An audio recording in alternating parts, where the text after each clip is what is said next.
kind of come back to Ukraine, but specifically the meeting that the National Security Advisor held with his Chinese counterpart in Rome.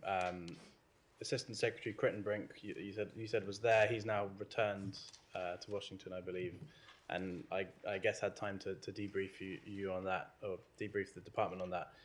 Is there anything more you can tell us about? We understand the message that was given in that meeting, that there are these concerns about China supporting Russia's war in Ukraine, but at the conclusion of the meeting, or coming out of that meeting, what's your reading on what China's view is going forward on supporting Russia and Ukraine, and whether they're giving material support?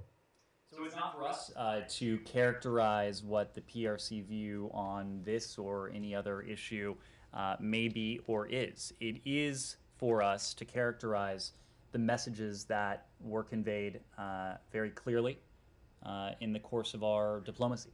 And as I indicated 2 days ago now, one of the reasons, probably the most important reason, we convene at high levels with our PRC counterparts is to ensure that those lines of communication remain open.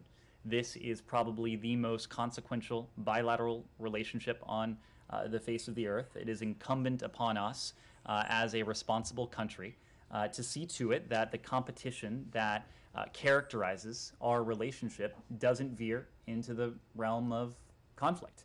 And of course, dialogue and discussion is part of that. When it comes to the PRC's approach to Russia and Ukraine, a number of countries, the vast majority of the world's countries, have stood up with and for our Ukrainian partners. They have stood up against President Putin's aggression against Ukraine.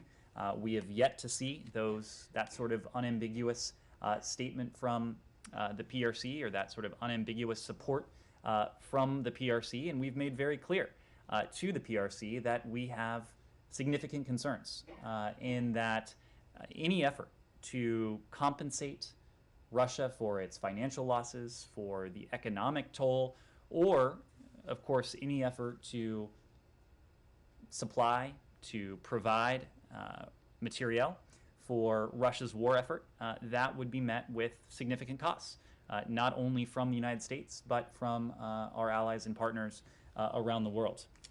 Those are the messages that were conveyed. It is not up to us to characterize any sort of PRC response. But you said you've yet to see a unambiguous statement from the Chinese. Have you seen any signal or any indication since that meeting from the Chinese of what their position might, is there any change to their position? I will leave it to our PRC counterparts to speak to their position.